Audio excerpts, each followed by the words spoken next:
Hey, hope you're doing well. Actually, no, that's a fucking lie. I hope you're quietly freaking out with uncertainty and a lack of control.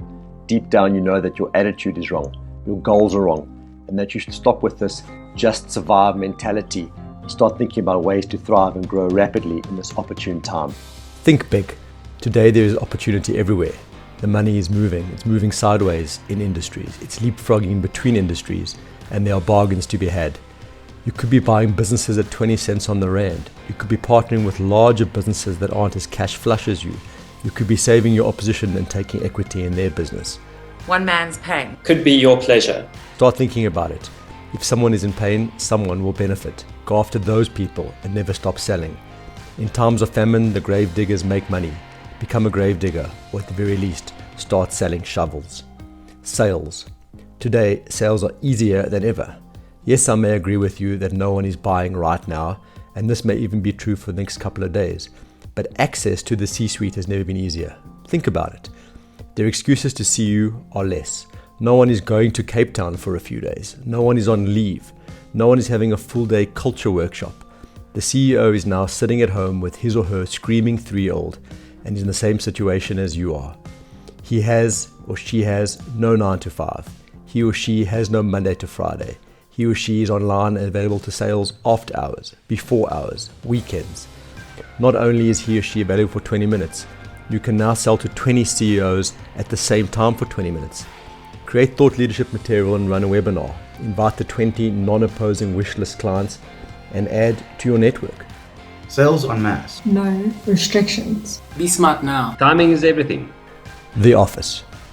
Remote working has holes. It's your call on whether you want an office in future or not. Each has pros, each has cons. Each has costs and savings. Each requires a different kind of employee. Each requires your existing team to have a different mindset. Each requires a different type of client.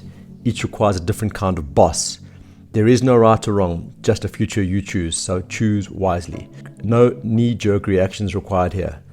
While you are in a forced experiment, work out if this is your future and if the rental loss is worth the trade-offs. In remote offices, the tech is easy. The culture is hard. The people management is hard. Giving autonomy and not checking bums on seats is very hard. Motivation and inspiration is hard. Always on is hard. Measuring output and ignoring input is even harder. Not paying rent is easy. Your team will save time and petrol money in the weeks to come. It's your job to get them to make other savings in their households right now too. Your business needs variable overheads, so does your staff. Clients. Give your clients space to breathe now. Be empathetic to their circumstances. They are feeling as much pain or more than you are right now. They may leave you. They may pause your services. How you deal with them today will determine if they ever come back to you and if they ever refer you again. Are you building a trust-based relationship with them now? Isn't that what you wanted? If they leave you now, just be there in the coming weeks. Pick up the phone and check in. This will serve you well in the future. While they are sitting in their lounges with pictures of their kids hanging on the wall behind them, they have dropped the boardroom attire and pretense. They are human, just like you, and this is the chance you never had to get close to them, the human. Products. You're building a product right now, aren't you? Something really smart that can be sold online to the masses. You're moving from a niche physical business to a mass online business. Don't do that. Don't be silly.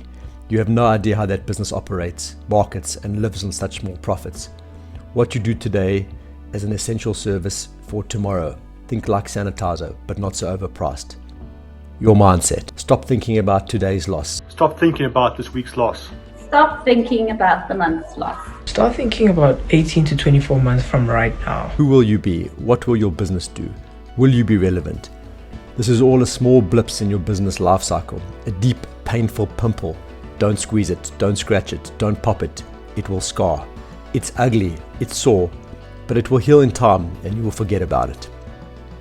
Some best practices. You would never walk up to a lioness and try prying her new cubs away with your bare hands. Protect your cash like a lioness protects her cubs. Arrgh. Chase your debtors like Al Capone. Get paid now and stop being soft. Get close enough to your clients to contract COVID. Not literally, obviously. You need to know what's going on in their business before they do. They may be at risk. This puts you at risk. Time-based information is everything. Be ruthless with cutting overheads. Overheads may be a euphemism for your people. If they need to go for the greater good, chop. Think about thriving, not surviving. Prosper, don't insulate. Hunt down what you want. You are not alone. Ask for help. Join the community. How? Build a community. Your kids. If you have kids that can still be influenced by you right now, scare the fuck out of them. That's right. Make this pandemic their World War II. Hopefully by the time they run for government office or have the vote, they will move the defense budgets to the influenza budgets and the war chests to the disease control departments. More people have died of flu since World War II than people died in both world wars combined, and yet we build guns, not vaccines. By the time I'm an old man, I'm selfishly hoping the next generation use this war and its scars to build systems and departments that protect the old people, me, from the COVIDs of 2050. It's a new scary world with no playbook, no rules. This is your chance to write the rules, write the playbook, write the future chapters of your career. Innovation and iteration of your product is dead. This is ground zero. It's time to rejuvenate. It's time to reincarnate. It's time to reinvent yourself, your business, and your legacy.